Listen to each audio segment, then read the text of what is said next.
This is a short video explaining the SensorMATe 3 keypad functionality. The standby button is a multifunctional button which is used either to switch the unit on or off or to exit from the settings menus. Please note that the on-off functionality of this button can be inhibited. The alarm mute key stops repeat and upscale alarm transmissions on selection.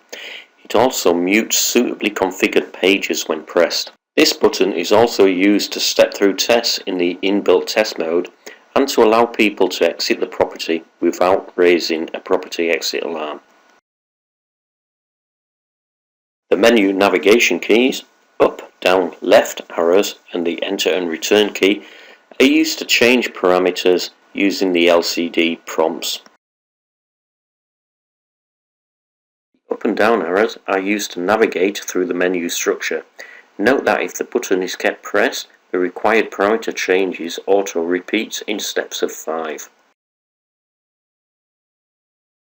The left arrow is used to navigate away from any entered menus once any required parameter changes have been saved. The enter or return key is used to enter the settings screen or to select or save the relevant function.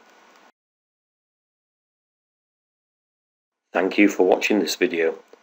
If you have any queries, please do not hesitate to contact us on 01296 46 1000 or telecaresupport@possum.co.uk.